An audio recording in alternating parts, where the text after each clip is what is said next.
Would you like to talk to me? I'm shocked. That's what it is. I'm shocked. Yes, go ahead. Well, the whistleblower gave a very inaccurate report.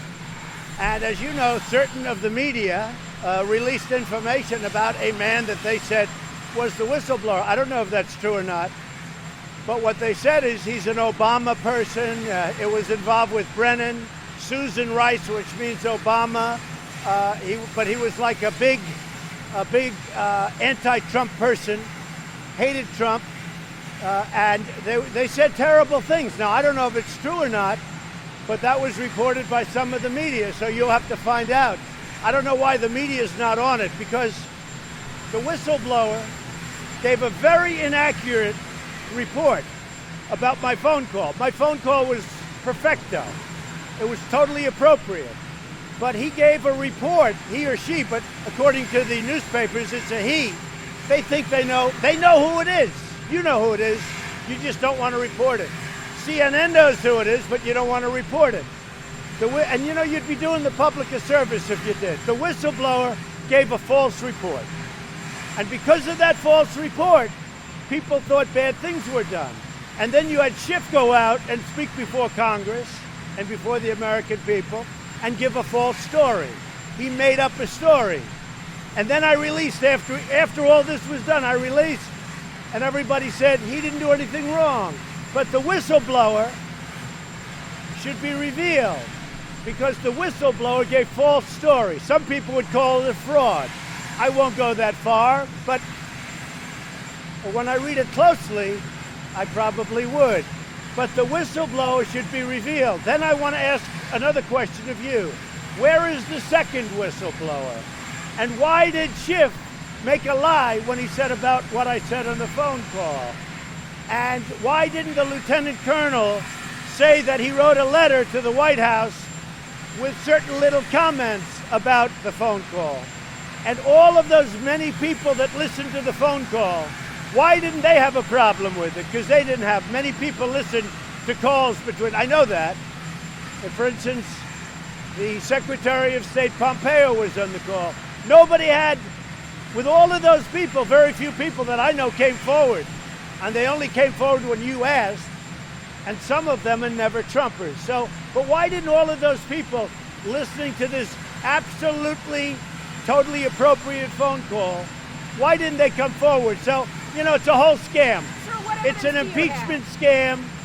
And you know what it is? It's between the Democrats and the fake news media. Sir, what evidence do you have that Colonel Vindman is a never Trumper?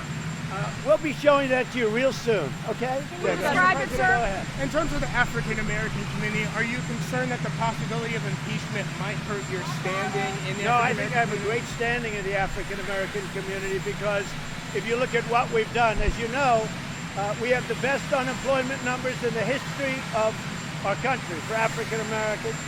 We have the best poverty numbers. We have the best employment numbers.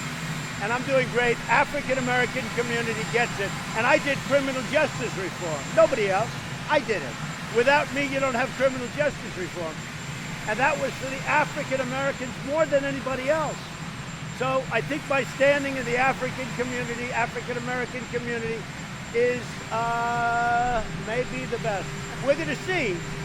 We're going to see in 1 year. But I think that I'm going to get a tremendous percentage of votes from the African American. I did one other thing. I did opportunity zones. And these are neighborhoods that a lot of people wouldn't be investing now because of what I did with Tim Scott and some others. But Tim Scott was fantastic, of South Carolina. We did opportunity zones. It's an incredible thing. So I think we're going to do great with African Americans. We have tremendous African-American support. What witnesses should Republicans call, Mr. President? Well, I'll tell you what, there have been stories written about a certain individual, a male, and they say he's the whistleblower. If he's the whistleblower, he has no credibility, because he's a Brennan guy, he's a Susan Rice guy, he's an Obama guy, and he hates Trump, and he's a radical. Now, maybe it's not him, but if it's him, you guys ought to release the information. Quid pro quo. No, not at all. Not at all. It's 1 year to the election. Are you confident with it's 1 year to the election? Are you confident with being re-elected again? Are you confident being re-elected again? Very confident. Our poll numbers are great. We're doing very well in the polls. And by the way, not that it's very important because you got elected, but the impeachment polls have been very, very strong, and especially in the swing states. I think you see that. The swing states, they don't want to hear about it. And we have polls. People don't want to hear about impeachment. The only one that wants impeachment to talk about it is the fake media and the Democrats, who basically, they work for the media. The way I look at it, the Democrats work for the media. So the UK,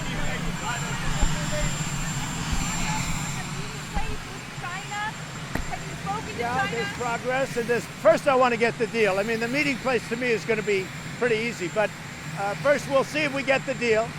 And if we get the deal, the meeting place will come very easily. It'll be someplace in the U.S. Mr. President, according to several recent polls, more Americans want you to be impeached and removed from office than the number of Americans who don't. You're reading the wrong polls. You're reading NBC, let me just ABC, tell you. Washington Post. I have the real polls. I have the real polls.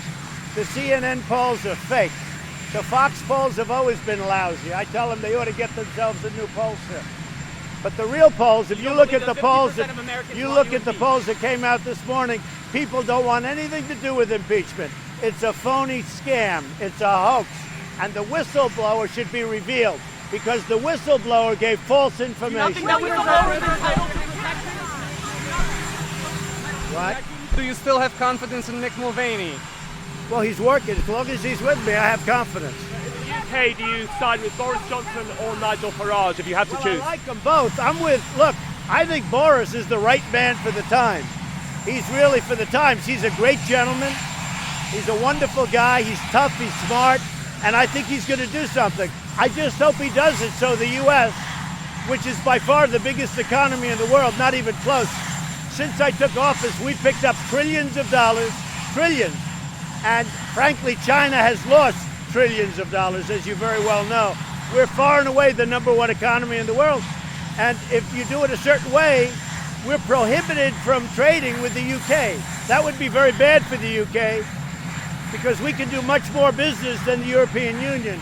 So I think Boris will get it right. They're both friends of mine. What I'd like to see is for Nigel and Boris to come together. I think that's a possibility for us. President, how strong is your support for Ukraine in their conflict with Russia? Have you ever told Putin to get out of Ukraine? My support is very good. My relationship with Ukraine is very good. My relationship with Russia is very good. My relationship with China is very good. People don't understand. I get along, but nobody's going to mess with me. On the John Durham investigation? The John Durham investigation is moving along. That's up to Attorney General Barr, highly respected. John Durham is one of the most respected prosecutors in the last 50 years in this country. And I let them do their thing. It's Bill Barr and John Durham. And what they come up with will, I think, be very meaningful. We'll see what happens. I do not get involved with it. That's up to them. And by the way, I'd be allowed to get involved with it if I wanted to. But I chose not to. It's up to Bill Barr. But the John Durham investigation is a very important, I feel, one of the most important investigations in the history of our country. Okay? Are you president? Do you have a date or a venue for your meeting? No, we don't, but it could happen. Something like that could happen. I know they'd like to meet, and something like that could happen. Want House Republicans to call for public testimony? I think that the House Republicans and the Senate Republicans have been incredible. I don't think there's ever been unity like we have right now. We had 195 or so votes. We didn't have one negative vote. The only one that had negative votes on the whole impeachment scam were the Democrats. I think Nancy Pelosi has lost her mind, and I think, frankly, that she should go back home to San Francisco. If you look at what's happening to her district is going to hell with homeless, that they're not taking care of, with needles all over the street, with tents, with people, with sanitation, with horrible things being washed into the ocean, into the Pacific Ocean. I think Nancy Pelosi, her district has probably gone down more than any district proportionately in the United States. And what she's done, for that district, and then on top of it, you got fires eating away at California every year because management is so bad. The governor doesn't know. He's like a child. He doesn't know what he's doing. And I've been telling them this for 2 years. They've got to take care of it. Every year, it's always California. It's rarely somebody else or someplace else. But Nancy Pelosi ought to go back to her district and take care of it because her district has become a mess. #1 in the country for going down. All she thinks about is impeachment, but she doesn't want to impeach. You know who wants to impeach? The people that run the party, the radical left. Mr. President, why don't you Do you believe... want John Bolton to testify, sir? And if so, do you It's have... up to him and up to the lawyers. Well, It's really up to the lawyers. I like John Bolton. I always got along with him, but that's going to be up to the lawyers. Mr. President, why don't- you said no quid pro quo. The thing is that in the transcript, it says, I Read have the a favor transcript. to ask you to go. Read the transcript. But it says, I have a Read favor the to ask you to transcript. go. What about a government shutdown? There's a genuine concern. Democrats believe that you will hold up funding for the government because you're so upset about impeachment. Is that something that could be a possibility? What do you say to the American people? I don't think they believe that at all. But we'll see what happens. The Democrats I call them the do-nothing Democrats. They're doing nothing.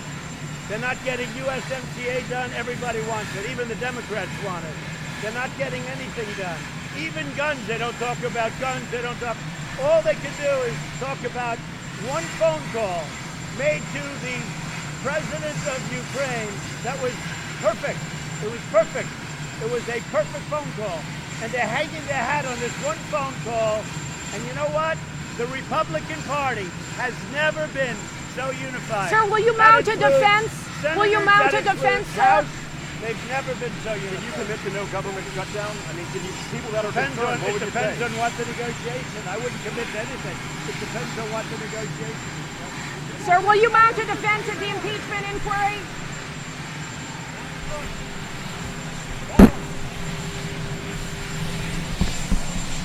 Ladies and gentlemen, please welcome to the stage Waterloo City Council member Jerome Amos.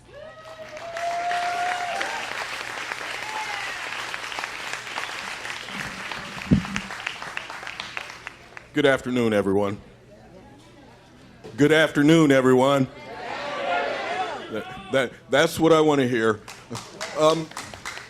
For those of you that don't know me, I am the Waterloo 4th Ward City Council member, soon to be re-elected. I do not have an opponent this time around, so I will have another 4 years to serve my community.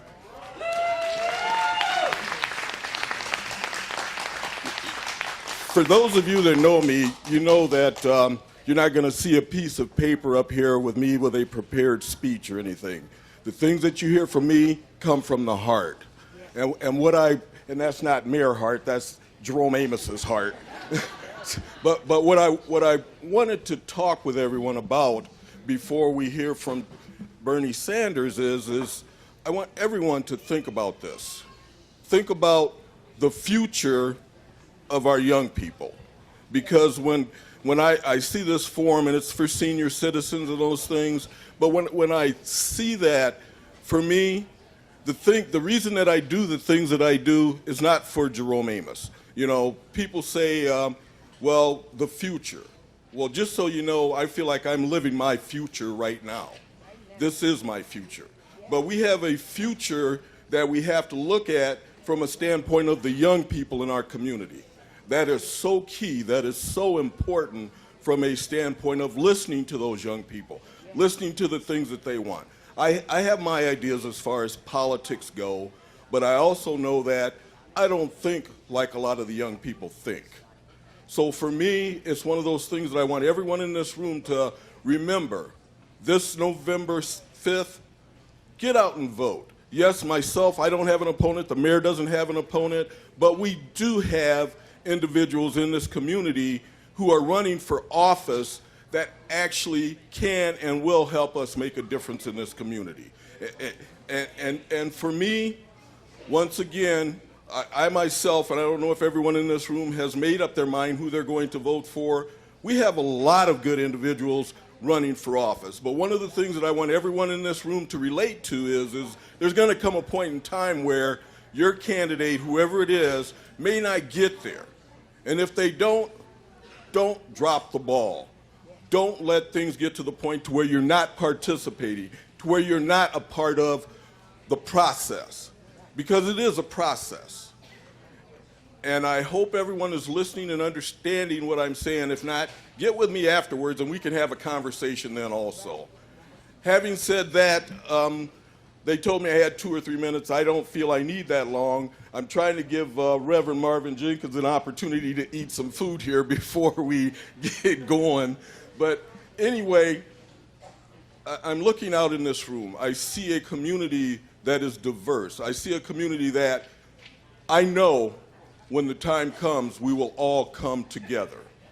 So having said that, I would like to bring Reverend Jenkins up so that he can have some remarks to say, but enjoy the food, welcome, and once again, remember, this is our Waterloo.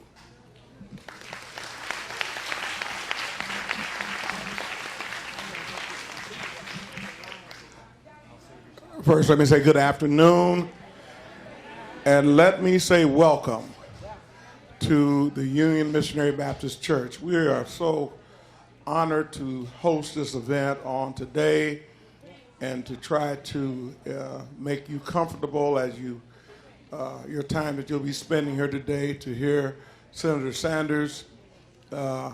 We're humbled not only to host this, but I'm humbled to be the humble pastor of this congregation.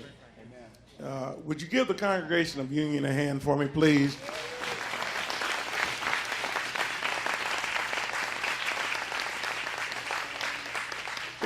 The reason I asked you to do that, I'm trying to be the pastor next week too, and that might help me to make it another week. Amen. We are proud to be here in this community. We are a community-minded congregation. We do what we can to make our community a better place. If we as a church family have no effect on this community, we're just another building. We're just taking up space. But can I say this to you? It is all of our duty to try to make a positive difference in the world today. Okay, now let me help y'all. Being they put this at a church and they gave me the mic, when I say something, if y'all don't say amen, I'm gonna keep on talking. So I'm gonna say this one more time. It is all of our duties to try to make a difference. When all of us pitch in, this world becomes a better place. And so here we are, we're faced with our presidential election. We've got more candidates on the field this time than I've ever seen before. And so what does that say? Well, that means that we need to be sharp in the decisions that we make. We need some discerning from on high. Because as far as I'm concerned, I guess I shouldn't really be talking like this, but with the last election, it didn't look like there was no discerning. That's a good time to say amen. Y'all missed it. But I pray there is some discerning today. Discerning means that you have a true understanding or a good understanding of who you're placing in office. And that the general public, which is us, the citizens of this country, don't fall for the okie doke. That's another good place to say amen. So, today as the senator comes and he will share with you, it will be left in your hands to receive what he says, determine what he says, whether it will be beneficial for us as a country as a whole. And so, just a little bit to bring you up to speed on who he is. He is a junior senator from Vermont. And as you well know, he has run for the candidacy president of these United States. I think that should get a little round of applause, don't you?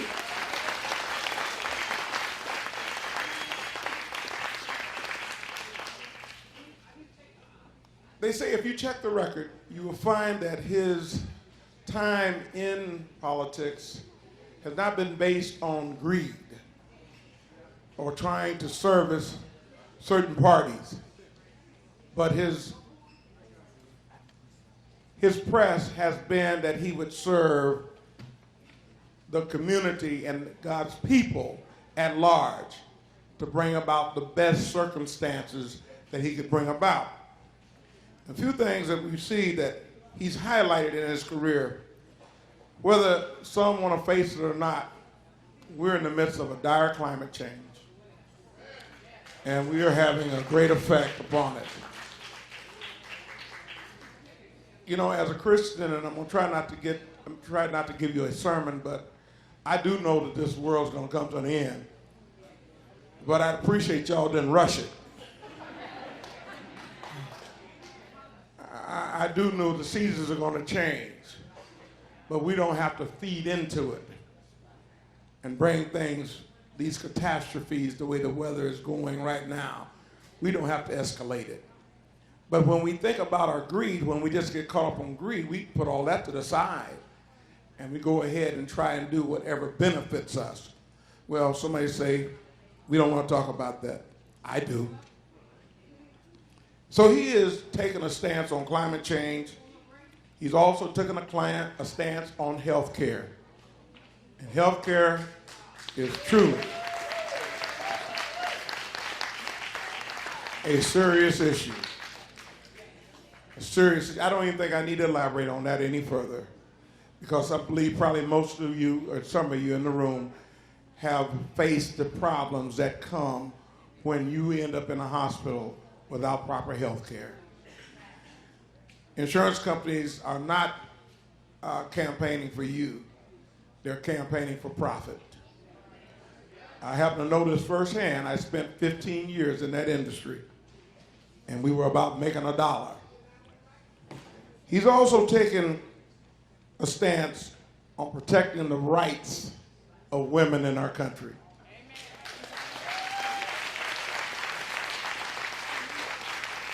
It's unbelievable that in a time like this, in this day and period of the country, that we still find that there's such blatant discrimination when it comes to women in the workplace and getting a fair wage and getting fair rights. Discrimination exists in a whole lot of ways, but it's sad when it also, discrimination comes directed toward the female. That should not be a penalty. Senator Sanders has stood firm to try to bring that change about. He's petitioned for justice in all the courts. That everyone would get an equal chance, a just chance. And when we go into our judicial systems, he's taken a firm stance on that. And one of the last things I'm going to say, so I don't bore you, I'll let him tell you the rest. He has also taken on the stance of bringing our minimum wage up to $15 an hour.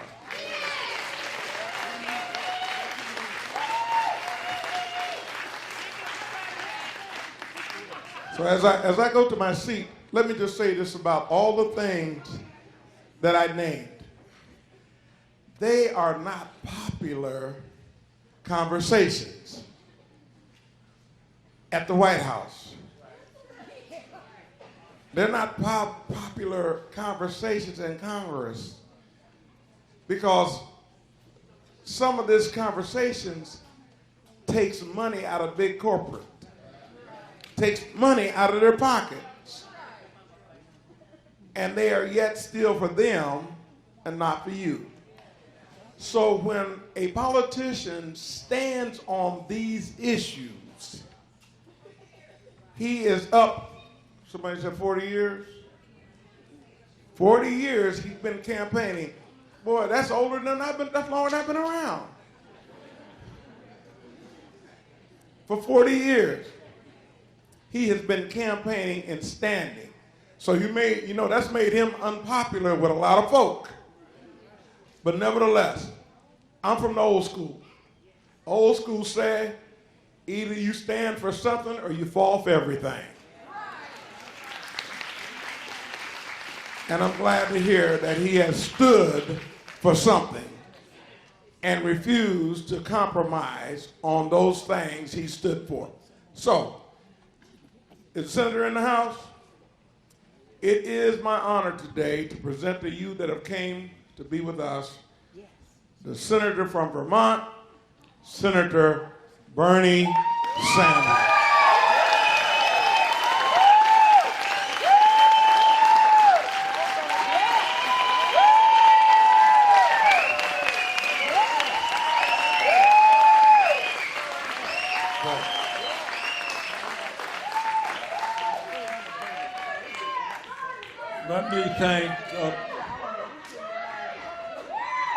Let me thank Pastor Jenkins.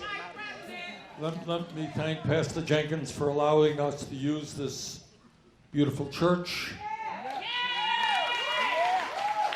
And before I go any further, let me introduce the next First Lady of the United States of America, Jane Sett.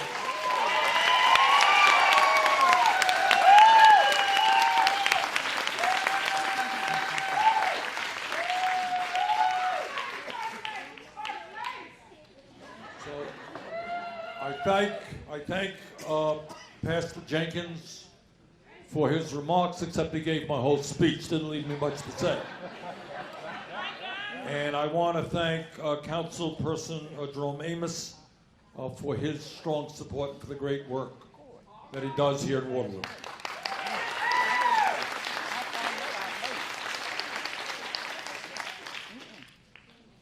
You know, sometimes I turn on the TV and I hear that the economy is doing just great. Everybody is doing wonderfully. But I go around the country, go around Iowa, go around my own state of Vermont, and I find that is not necessarily the case. So I have a very radical idea. You want to hear a radical idea? Maybe we should have an economy and a government that works for all of us, not just the 1%.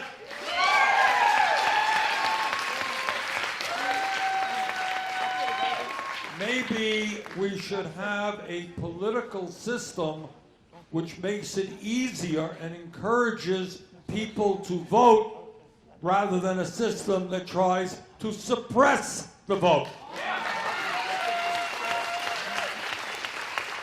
Maybe we should have a democracy based on one person, one vote, not billionaires buying elections. That's kind of what our campaign is about. Pastor mentioned health care. Okay, I want to say a few words on health care. I have believed for my whole adult life, that's a long life, although I want you to remember he introduced me as the junior senator from Vermont. I don't want to tell you how old the senior senator is, but. And we have got to take a hard look at our current cruel and dysfunctional healthcare system. Got to know where we are, and we got to know where we want to go. In my view, if somebody gets sick, they should be able to go to the doctor when they need to, not worry about the cost of that care.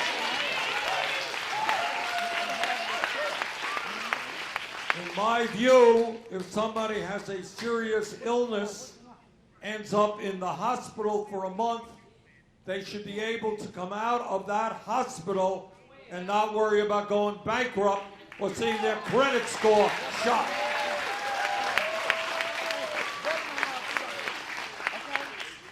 Now you're going to see a lot on television about the proposal I introduced in the Congress called Medicare for All. And let me tell you what it is.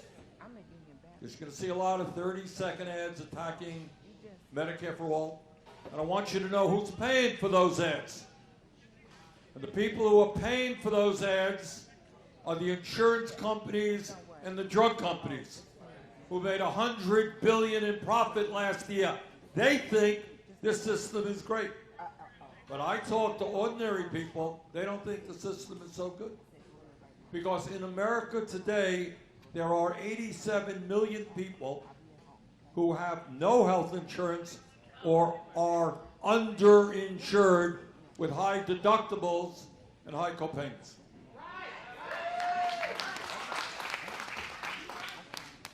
There are working families that are paying 20-25% of their limited incomes for health insurance, and those health insurance policies are often not really important to them when they get sick and they need them.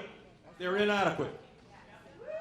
So this is what I want to do, and I want you to know what I'm talking about is not a radical idea. It exists in countries all over the world. The program that I am fighting for says we're going to do away with all health care premiums. Got it? You're not going to pay $500 a month or $1,000 a month. When you go to the doctor, you're not going to have any co-payments. Gone. There are no more deductibles. Got that? There are no more out-of-pocket expenses. How's that? And instead of paying the highest prices in the world for prescription drugs, we're going to cap on the Medicare for All what anyone in America has to pay at $200 a year for prescription drugs.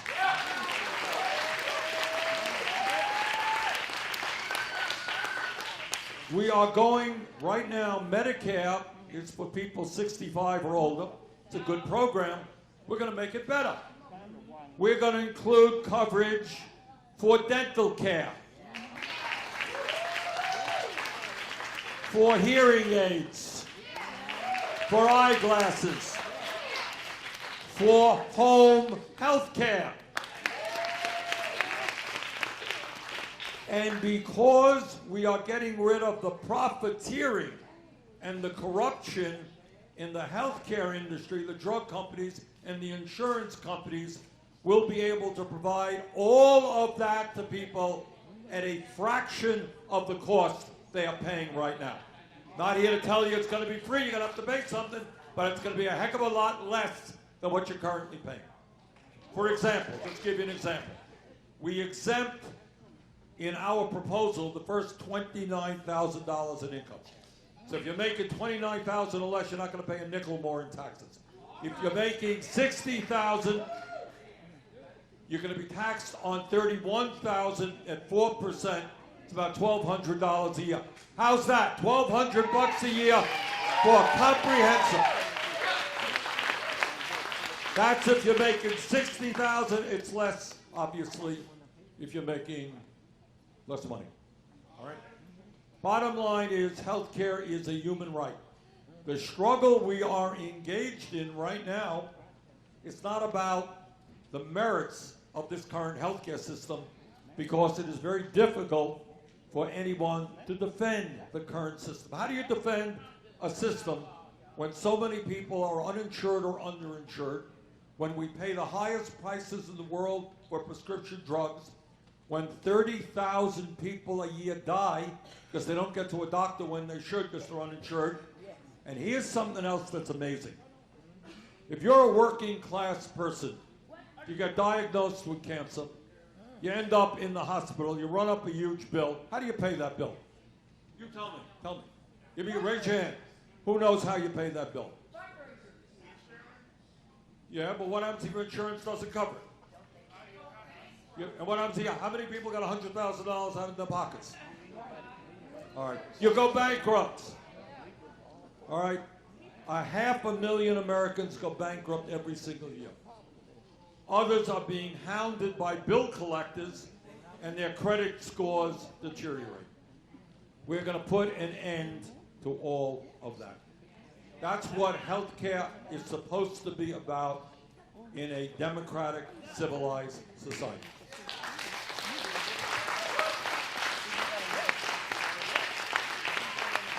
But I want you all to remember that when you turn on the TV and you see these terrible ads about how awful Medicare for all is, how bad Bernie Sanders is, understand who is paying for those ads.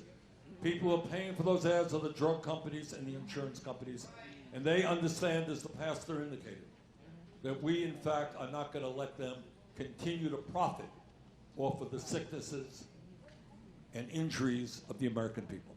Woo! We're going to put an end to it.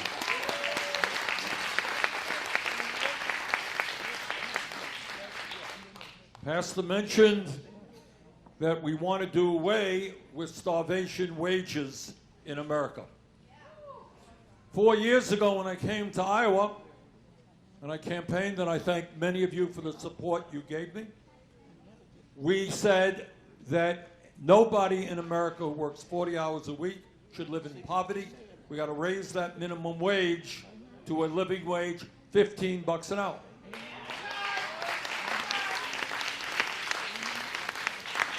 Now, 4 years ago, everybody told me I was crazy. Well, they still tell me I'm crazy, but since then, 7 states and the U.S. House of Representatives have raised that minimum wage to $15 an hour.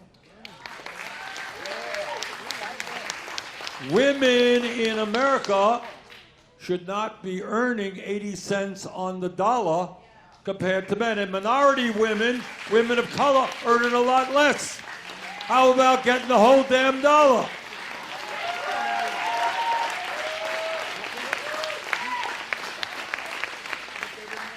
And we have a proposal that will make it a lot easier for workers to join unions so they can engage in collective bargaining and get better wages and benefits.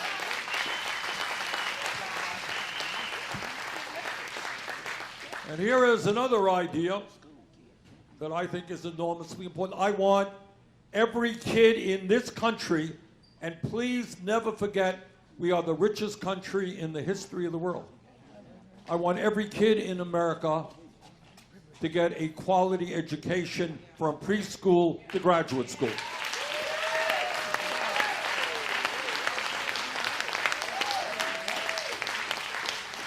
That is why we are going to have universal, high-quality, affordable child care. That is why we're going to pump billions of dollars into public education, especially low-income school districts. We're going to triple funding for Title I funded school districts. And we're going to substantially raise salaries for our teachers.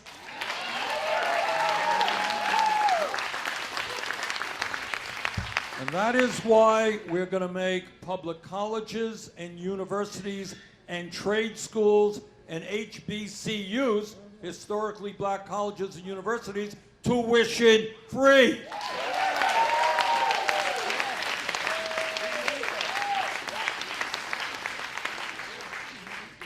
Is it, I want you to think about it, is it a radical idea to say that these kids over here, beautiful kids, we've got a number of children here, that these kids have the right to get all of the education their dreams are looking forward to? I don't think that's a radical idea. You want to go to nursing school?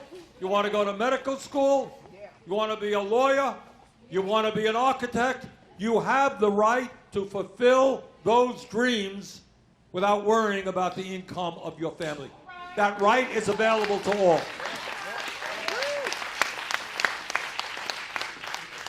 And in addition, we're going to cancel all student debt in this country.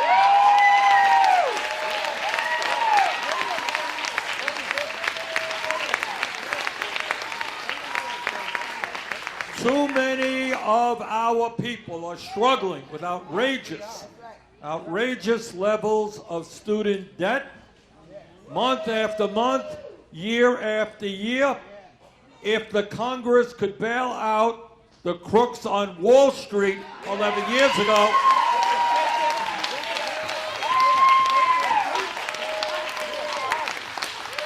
we surely can bail out the people who are struggling with student debt today. Pastor mentioned one of the important global issues that we face. Donald Trump is deadly wrong. Climate change is not a hoax. Climate change is an enormous threat to our country and around the world. I don't have to tell you that because you already know it. You turn on the TV, you're seeing today the great state of California on fire. You're seeing the Bahamas a few months ago destroyed. We saw what happened in Puerto Rico. We saw the drought in Australia, the heat wave in India and Pakistan. All over the world, climate change is posing an enormous threat. We have, and I say this more than aware that I am in a church of God, we have an enormous moral responsibility to make sure that the planet we leave to these beautiful kids is a planet that is healthy and is habitable.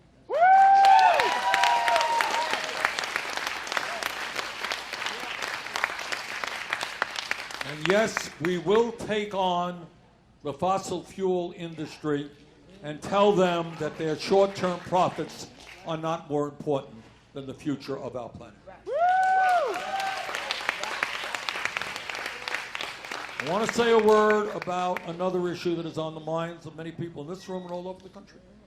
And that is, let's be honest about it, we have a broken and racist criminal justice system.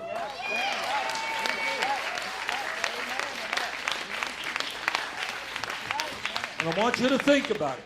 I want you to think about it just for a moment. We in America have more people in jail today, right now, than any other country on earth.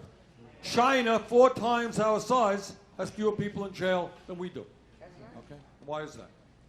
For a start, we got 400,000 people in jail today, this moment. They are in jail for the crime of being poor. What do I mean by that? What I mean is they get arrested. Somebody says, hey, you're guilty of something. We're arresting you. They don't have the money to post bail. This is the year 2019. We have 400,000 people in jail because they can't post a $500, get $500 to post bail. That's a debtor's prison. We should not be putting people in jail before they're convicted of anything. All right.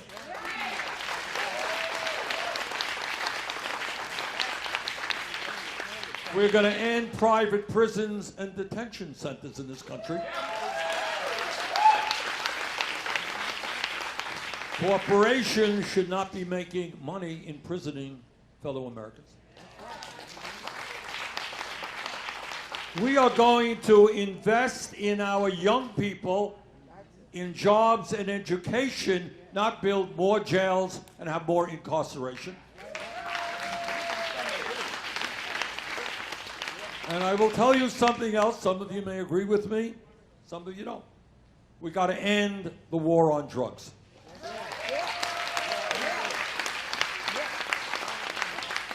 Over a period of years, millions of people have been arrested, have gotten criminal records for possession of marijuana. And when you got a criminal record, it's hard for you to go out and get a job. Hard for you to go out and get a home. Hard for you to go out and live a normal life. So we're going to do a couple of things. I know not everybody may agree with me, but I think the time is long overdue to legalize possession of marijuana in America.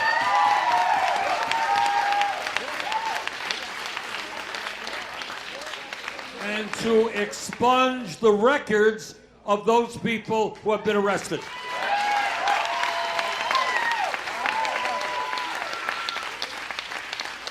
And I'll tell you something else we're going to do.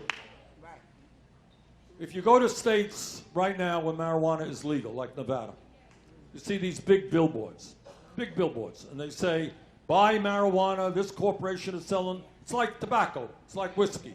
They will, large corporations sell the product. Now, I happen to think that it would be a bad idea if we legalize marijuana and let a handful of corporations control that industry.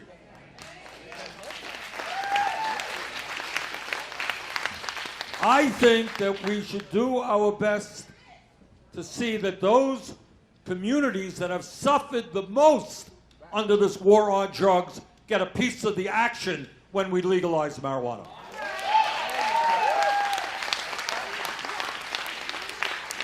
So we are going to provide grants to African American and Latino small businesses to help them make a profit when we legalize marijuana, not just a handful of large corporations.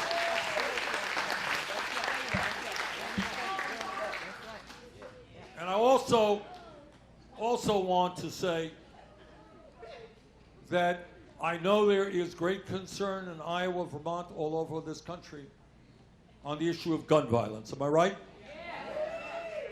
We are all sick and tired, sick to our stomachs, seeing these horrible, horrible mass murders. And maybe even worse, if you can say that, all over this country, in my own state, my grandkids go under drills, to protect themselves. The teachers help them if, God forbid, something happens in a school. Can you imagine millions of kids and parents scared to death about sending their kids off to school? Kids should be learning in school, they should be socializing, they should be having a good time. They should not worry about some lunatic marching in to that school and doing something terrible. So I promise you that this president will not be intimidated by the NRA.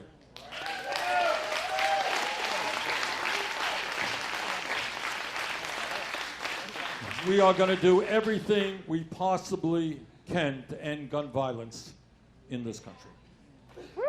Now, I want to just say a general word about what's going on economically and politically. Today, we have, sad to say, a handful of billionaires who control the economic life and the political life of this country. Today, if you can believe it, we have 3 people who own more wealth than the bottom half of American society. 3 people. Meanwhile, tonight, 500,000 people are sleeping out in the streets of America. So what our campaign is about is changing the priorities of the federal government. We're not going to give tax breaks to billionaires. We're not going to continue to spend endless amounts of money on endless wars. We're not going to spend 10 times more for the military than the next 10 countries combined. We're not going to give massive tax breaks and subsidies to Wall Street and to the fossil fuel industry. We're going to invest in the children, the senior citizens, the working families of this country. That's going to be our priority.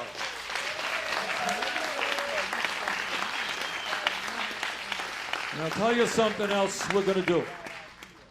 Of all of the ugly things that Trump does, and they are ugly, ugly, and ugly, the worst thing that he does is trying to divide our people up based on the color of their skin, based on where they were born, based on their religion, based on their sexual orientation. All right. As president, I will do exactly the opposite.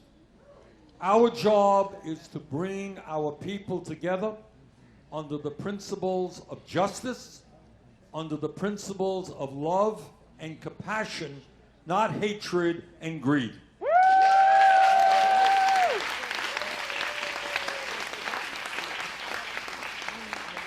Now, Donald Trump and his friends want you to believe that you are powerless, that there's nothing you can do, that we can never bring about real change. But everybody here who knows the history of America understands that real change has never taken place from the top on down, always from the bottom on up.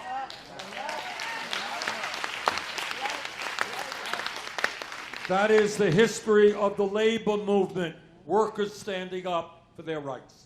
That is the history of the civil rights movement. I was there. I know I date myself a little bit. I was there when Martin Luther King Jr. in Washington, D.C. talked about his dreams for the future. I was there for that march for jobs and freedom, way back when. And what you all know, it wasn't just the great Dr. King. It was millions of people, African Americans and their white allies, standing up against racism. That's how change takes place. 100 years ago, women did not have the right to vote in America. Change took place because women stood up and fought back. That's the history of the gay rights struggle. That is the history of the environmental movement. So what I'm asking you this morning is, obviously I'm here to ask for your support in the very, very important caucus, which will take place in Iowa. Enormously important. I think we're in a position to win it. With your help, I'm confident that we will.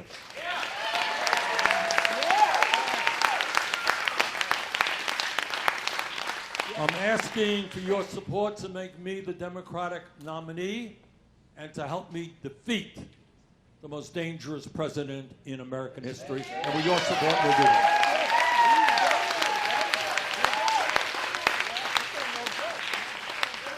But I am also here today to ask for your help the day after we are inaugurated. Because we need to come together by the millions in an unprecedented way to tell Wall Street and the insurance companies and the drug companies and the fossil fuel industry and the military-industrial complex and the prison-industrial complex and all of the billionaires in America that they are not America. We are America.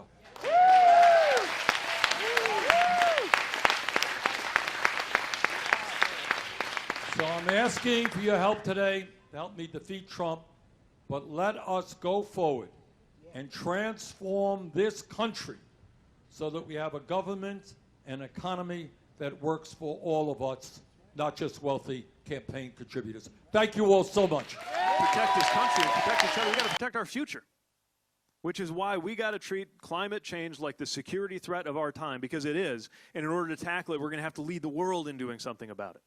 And when we do, it'll be a great way to regain the credibility of the U.S. that's hanging by a thread, because the world can't fix it without us. We got to enlist everybody to be part of climate action so that we can not just save the planet, but save human lives of people walking the earth today. And I'm especially thinking about the kids in the room. Save their future.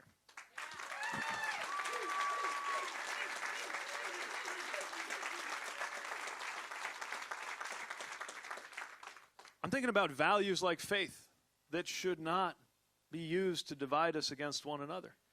The Constitution protects people in this country of every religion and of no religion equally. It's one of the founding ideas of this nation.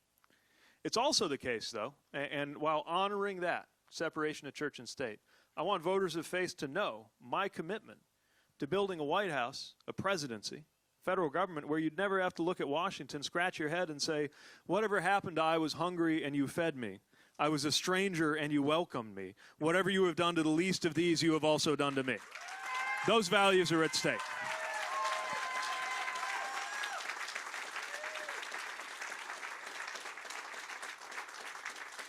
These values could unite us. The idea of freedom could unite us, but we got to understand that there's a lot to freedom. There's a lot more to freedom than just cutting taxes on big corporations. Delivering freedom, sometimes it means getting government out of the way. Like, I think it's a good idea to get government out of the business of dictating to women what their reproductive health care choices ought to be.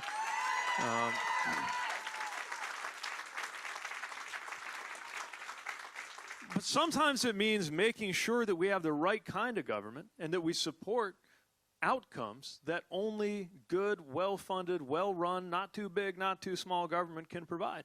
That's why we invented government as a species. It's actually to make us more free. That's why we need good infrastructure, and we got to invest in that. It's why we do need to do something about health care.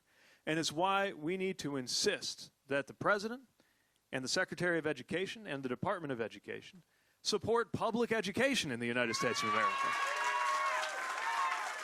I will do that.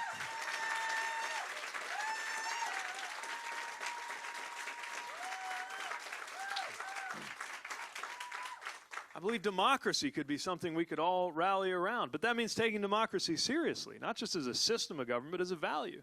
The idea that democracy works when it's fair, and if money can outvote people, or we continue to allow districts to be drawn to where politicians are picking out their voters instead of the other way around, that's not a democracy. A democracy is one where every vote is counted and every voter counts, and that is my commitment as president to make sure that we build a future where that's the case.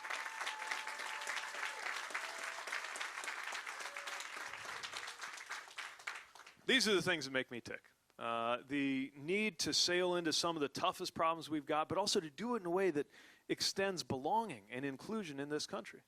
It's why we need to tackle systemic racism with the sense of urgency that lets all of us know, all of us, that we have a stake in the name of the future of the Republic, of seeing to it that in this country your race has no bearing on your health or your wealth or your life expectancy or your relationship with law enforcement in the United States. We've got to take action to make that a reality.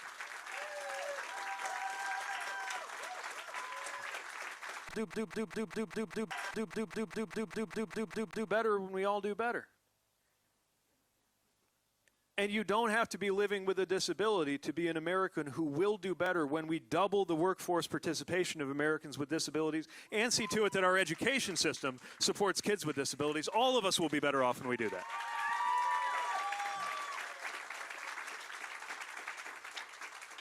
So on issue after issue, we have a chance to make big, meaningful change and do it in a way that can have this nation be more united than not, to have us feel more than not a sense of belonging in this country that at the end of the day belongs to all of us. And we've got to do that, to knit the fabric of this country back together before it's too late. Because we as a country got to know what we Americans are up against. And it is not each other if we get this right, starting with November of 2020.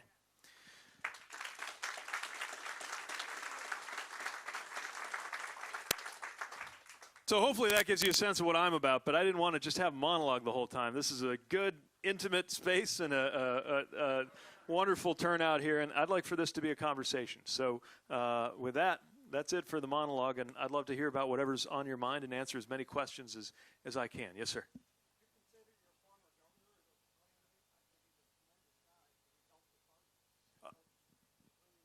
I assume you're not talking about the current vice president. Governor Daniels. Oh, Governor Kernan. Oh, thanks for acknowledging him.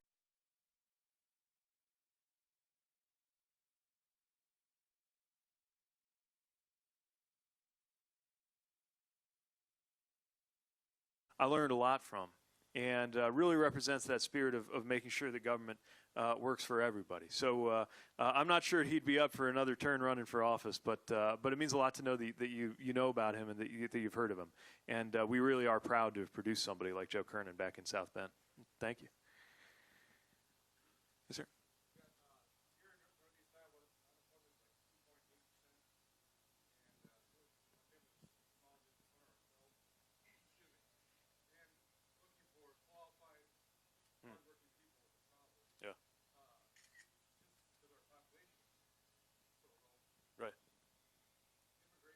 Yeah.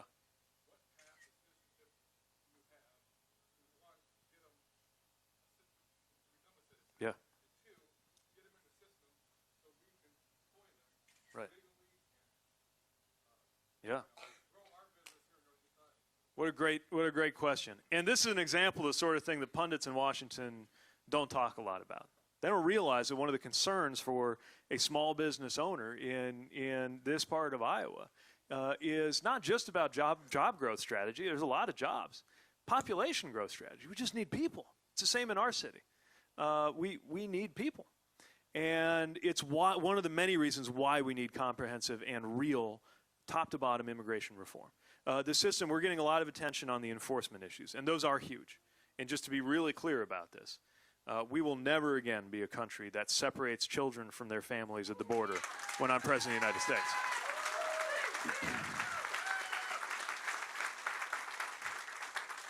But the enforcement's always going to be tricky as long as the laws we're enforcing are out of whack. We haven't updated immigration in this country since the 1980s. And the consequence is that the levels that we set country by country are out of whack. The process is bureaucratic. The backlogs are enormous. And we got 10 million people living and often working right here in the United States who don't have documentation. This is why we need to create a pathway to citizenship for those who are here. It's why we need to support and protect dreamers who are as American as I am but don't have the paperwork for it. And it's why we need to make sure that future approaches on immigration are geared towards solving the kind of problems you're talking about. So one of the things that's part of our plan for growing rural economies, alongside making sure we extend broadband to every part of the country, alongside making sure that we stop and reverse the loss of hospitals and the closure of schools and the shortage of teachers in rural areas. Another thing we're proposing is what we call a community renewal visa.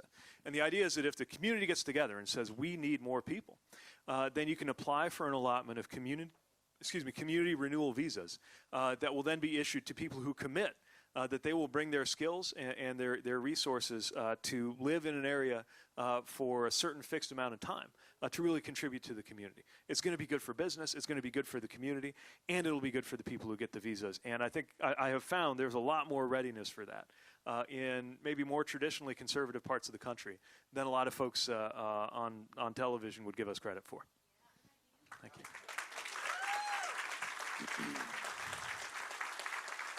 Yes, ma'am.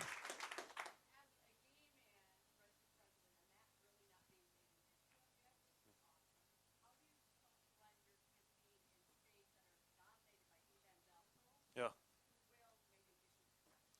Yeah. So I'm from Indiana, right? And I know a little bit about what you're talking about. And as hard as it was for me deciding what to do when I came out, and it was an election year, by the way, we didn't know what the effect was going to be. I just knew in my life it was time.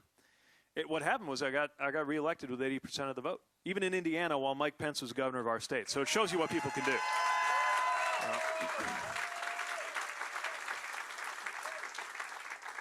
The other thing, and the real challenge was, I don't think Chasten quite realized what he was getting into when we started dating. To find yourself dating a mayor. I mean, that's hard for anybody. If you ever, I know Mayor Erb is here, Mrs. Erb here too. I talked to her on the phone once. Right? I mean, even just getting through the grocery, right, is a challenge. If you, I mean, he couldn't get through the milk aisle of the grocery without hearing about pop.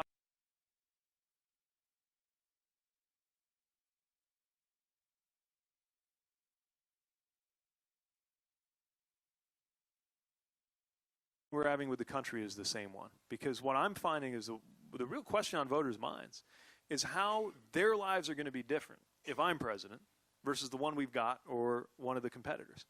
And I find that elections are not so much about my life. I'm happy to tell my story and I'm proud of who I am. It's really about your life. And by the way, this is part of how we break the spell of the current president. It's not all about me, it's not all about him, though there are many things we might point out about his deficiencies. But the more we're talking about him or me, the less we're talking about you.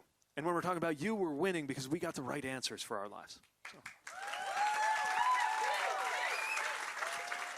Yes.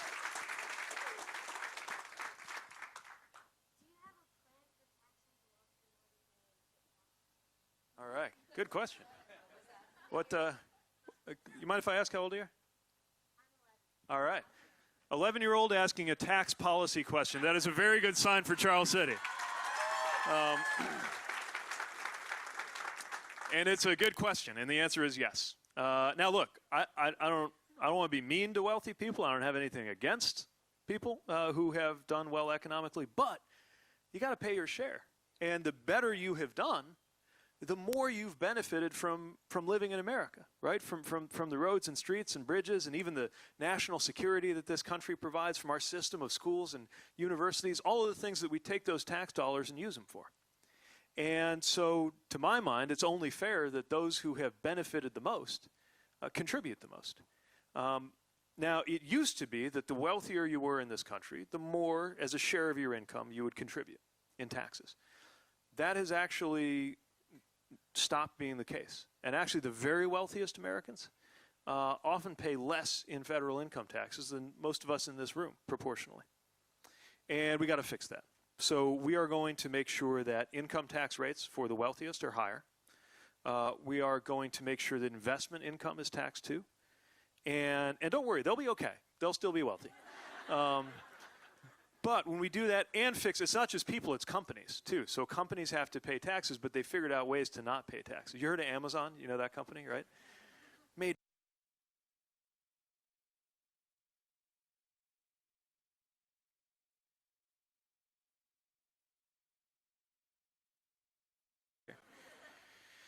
and so we got to make sure the companies are paying in too. And the idea is we can take those dollars, we use them on things like infrastructure and schools and keeping everybody healthy, and then everybody's going to be better off. The whole country's going to be better off. I just think that's more fair. And so that's a big part of our plan, and thanks for paying attention to that.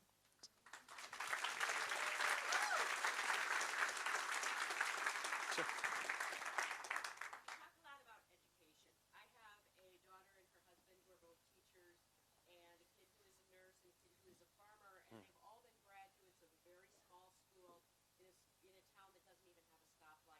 What do you see as your administration's role as helping support small rural districts so they can attract and retain really good teachers?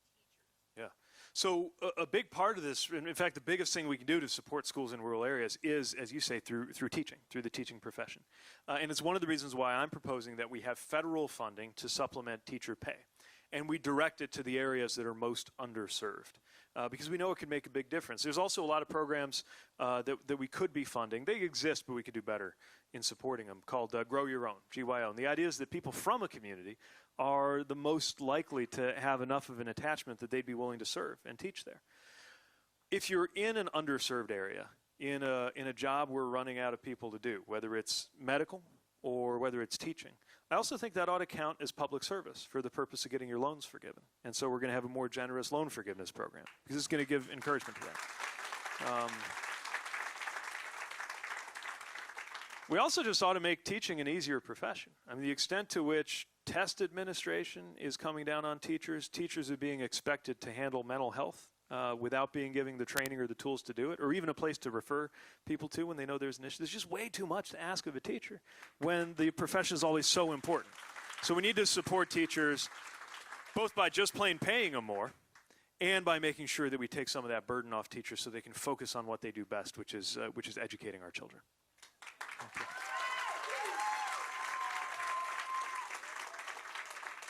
Here in the back.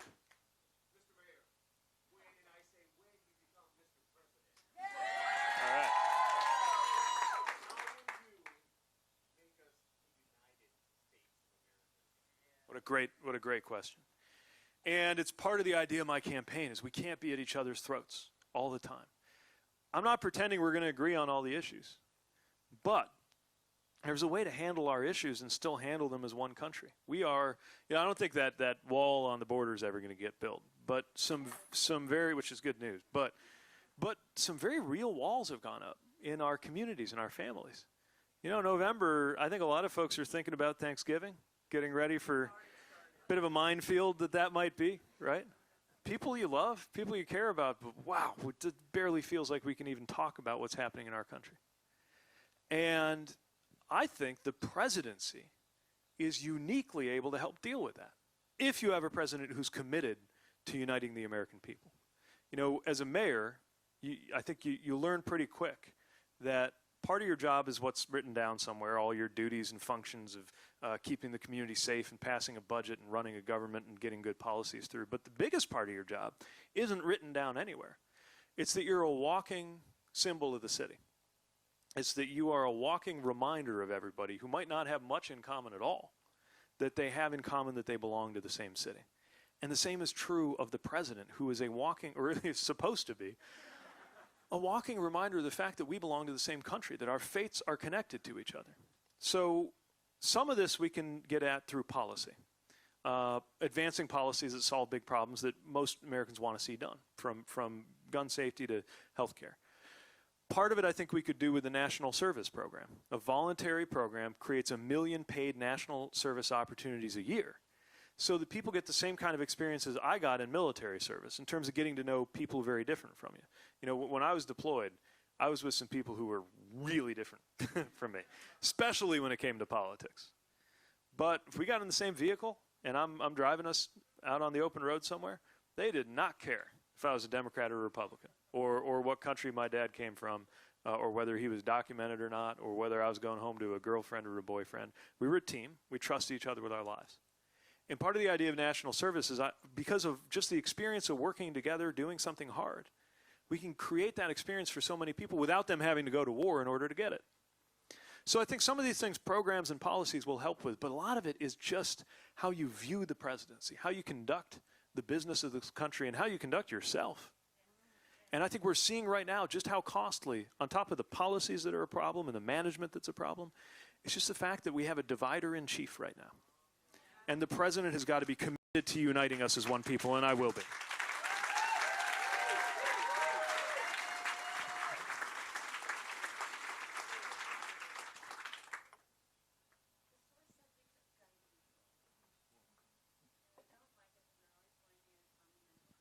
Mm-hmm.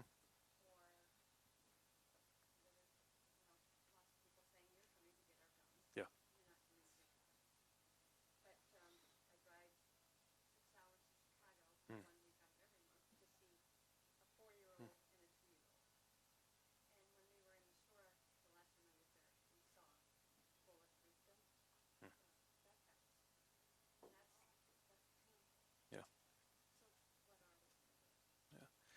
We can't go on like this. I was in high school when the Columbine shooting happened. And the idea that now here we are, we've generated a second school shooting generation. And we're about to generate a third. And that kids are learning active shooter drills before they learn to read. This is not the United States of America. It's definitely not the sense of peace and security that I thought I was protecting when I was carrying one of these damn things around a war zone. And yet, we have a moment on our hands. We're not going to agree on every piece of it, but there is now a strong American majority to do some of these things we got to do. Background checks, for example, that commands the support of 90% of Americans. Most Republicans, most gun owners think we ought to at least do that much. And if we did that much, it would save lives. I think we got to do more. I think we got to do red flag laws. I think we got to have a ban on the sale of high-capacity magazines and these assault weapons. But my point is, people are ready for it. Now, how is it that something can have that much of a majority in the American people and not get a majority in the American Congress? Well, that tells you just how broken our political system is. And that is why we need political reform, finance reform, end the filibuster, and do all the other things so that they can't defy the American people on an issue that important.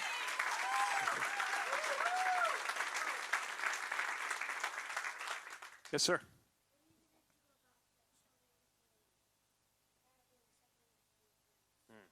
Great question. How old are you? You got some smart kids in this town. I like this. Yeah. So, I believe separating children from their parents is wrong. And especially when we're talking about families that are coming to this country because their lives depend on it. And one of the things we do as a country is that if somebody is in a certain kind of danger, we promise them that we will give them a chance to be protected. It's called asylum. And they're not breaking any rules when they come here and ask for asylum. They're doing what they're supposed to do. We should do what we're supposed to do. So as president, I will put an end immediately to any chance of that kind of separation happening. Now, we got some kids who've already gone through that. Can you imagine if you've been taken away from your parents who didn't even know where they are? The United States owes something to the kids in that situation. First of all, of course, to swiftly reunite them with their families. But we probably owe them a little more than that, given what we've done to them. In fact, we definitely owe them more than that. And that's why we need to make sure that they have compensation and that we do things to try to make it right and to better take care of them after what was done to them. It doesn't make America safer to separate families at the border. And kids ought to have nothing to be afraid of from the greatest country on earth.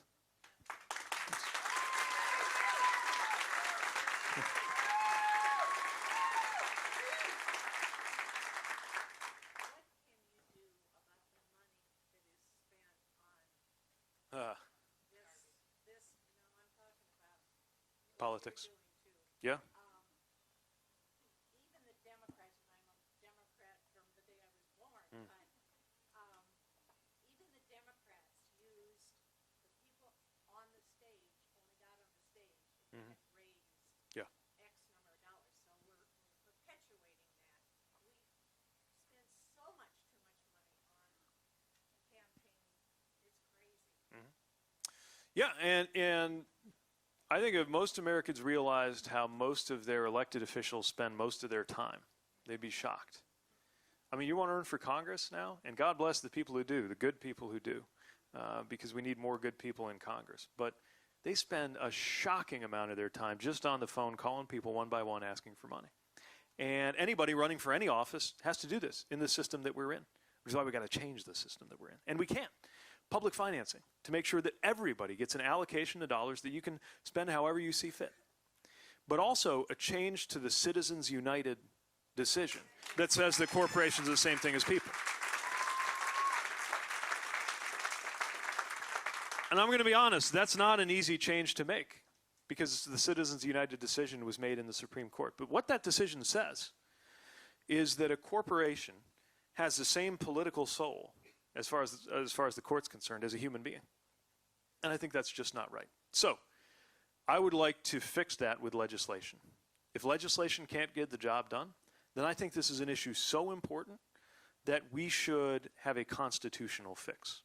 The Constitution was designed to be amended when our democracy is at stake. It's not something you do lightly. It's not something you can do easily.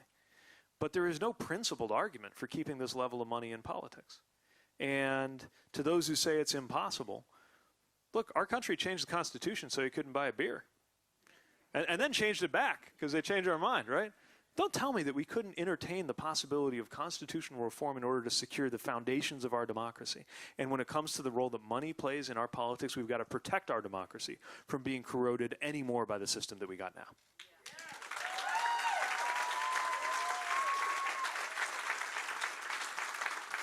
Folks have been very patient on this side. I want to make sure I'm addressing you. Yes, go ahead. As you know, 1 in 5 children in the United States faces food insecurity, and in Floyd County, our numbers are insane. As an educator, I see how that impacts the child's ability to come to school and learn when their basic needs aren't being met. How do your economic policies plan to really help children essentially, you know, I mean, Yeah. Yeah, first of all, thanks for the work you're doing as an educator. And one more example of something that's being put on your shoulders, right, is the success of a student who has way less of a shot of succeeding if they're hungry when they get to class. And there are a lot of things we can do about this. First of all, we need food policy as a country that promotes the availability of healthy food in different neighborhoods, different communities, and different areas. We've got a lot of food deserts now where people literally can't even get within, especially if they don't have access to a car, are not within walking distance of healthy food. So we need to promote that. We need to make sure that programs we do have, like the school lunch program, that they are fully funded, and that we make sure that kids aren't shamed if they need support for lunch, because they ought to feel that they have nothing to be ashamed of.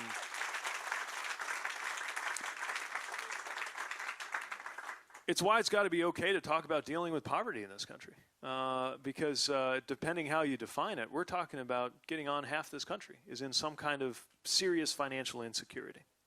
And some of these things are going to require really elaborate, sophisticated policy responses. Some of them are abundantly simple, like we got to make sure people get paid more. And the basic feature of the labor policy I'm putting forward is to make sure that people are paid more and earn more. One job ought to be enough in this country. And if that were true, a lot fewer people would be food insecure.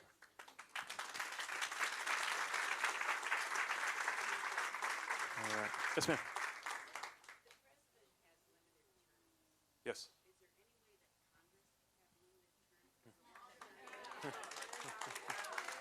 Yeah.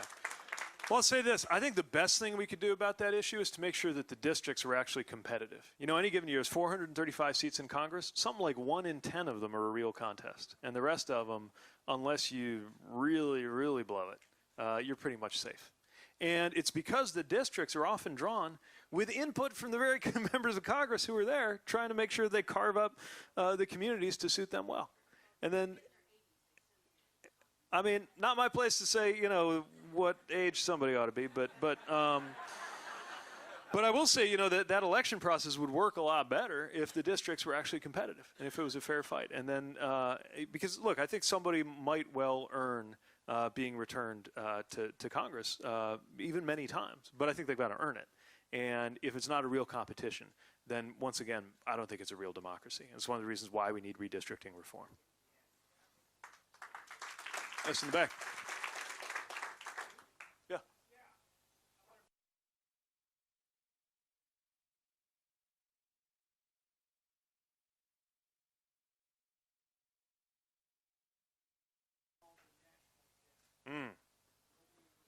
I'm glad you raised this. You're right. It used to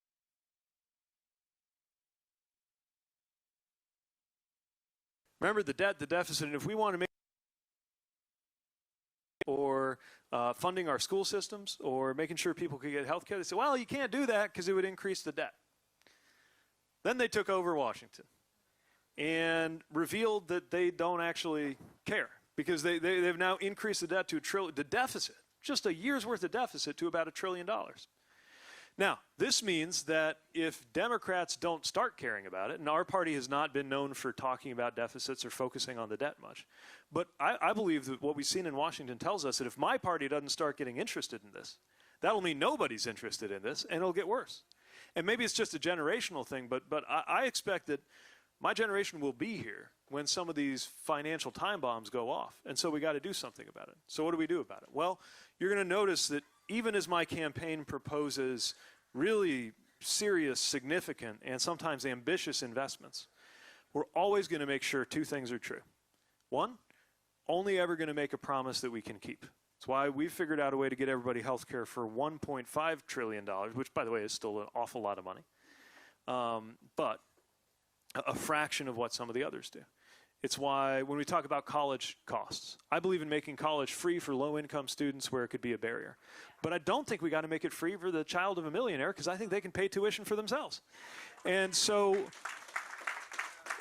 my point is we're gonna be really measured in the promises that we make. But the other side is we're also going to make sure that everything we put forward we're willing to pay for. And that's why that question about tax policy is so important. Because you have to be willing to raise the revenue. So everything that I promise we're going to do in this campaign, I will also explain how we're going to pay for it. It will always even out so that the deficit either gets smaller or, at the very worst, doesn't get bigger. I think it's important, and I think the Democratic Party needs to accept responsibility for this because the folks on the other side have made it clear they're just not going to. Thanks for raising that. All right. One more? All right, just one more. I don't know, there's so many good questions here, too. All right, last word. Yep. Awesome. Cool. I'm an educator as well.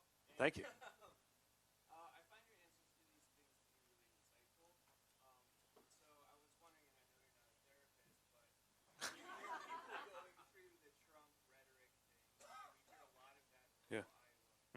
Iowa.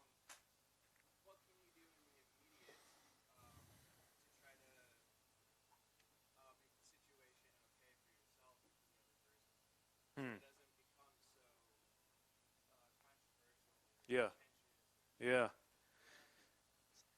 You had said, like, when you become president, Right. that's a long time. Yeah. You still got to deal with all this stuff. Right.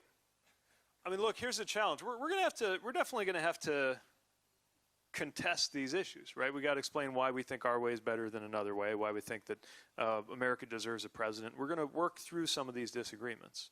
But I also think we have an opportunity now to make sure that we see each other better. I know this doesn't sound like a hard and fast dollars and cents policy answer, but I think it's really important, is that we just show a level of regard for each other, even when, or especially when, we're on the other side of politics. And again, as a mayor, I wouldn't get anything done if we blew each other up every time we had an disagreement on one thing, or I'd never get the votes for another thing that we needed to do. And frankly, I'm seeking to be a president who can lead this kind of unification, but it can't all come from Washington down. It's got to come from our communities up. And I think in the course of the campaign, and certainly the moment after that campaign, that day that sun's coming up that I was talking about. I think that it's going to be really important for us to connect with people in our lives who we have very different politics from and reach out to them to talk about something besides politics. Just remind ourselves and each other what we appreciate about each other. Because I don't believe that the world's broken down into good and bad people. And I definitely don't believe how you voted makes you a bad person or makes you a good person. I do think that the people we vote for have a way of bringing out either what is best in us or what is worst in us. And right now we got a president who brings out the worst in us. It's a strategy. And it can be effective. But I think it's more effective if we have the discipline to stick with it, to run on bringing out what is best in us, to use all those same pulleys and levers of politics to make us feel more secure and generous and forward-thinking instead of to make us feel more small and backwards and mean. It's harder, for sure, but it's part of why I'm doing this, is that I believe it's possible. It's one of the things that motivates me to be doing this in the first place. And you don't have to wait until the first vote is cast. You don't have to hold public office to do that. Anybody who, especially, I mean, you're on the front lines here, right? Folks who perhaps have a minority position politically in your county or in your church or in your family are in a position to find a way to stand for what you believe in a way that doesn't cut up whatever it is you love about the people that you disagree with. And the more we can bring that out from the top down, but also from the bottom up, the better we're going to be. Thanks for the question. All right.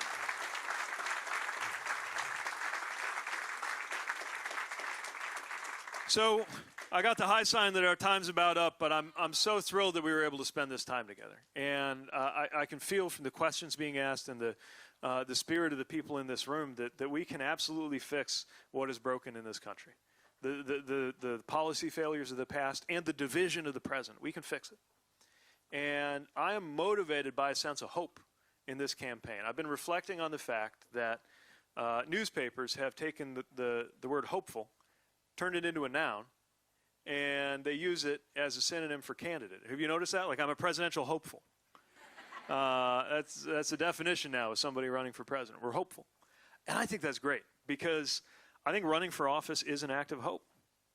Just like 18-year-old dropping what he's doing to come organize for somebody running for office is an act of enormous hope.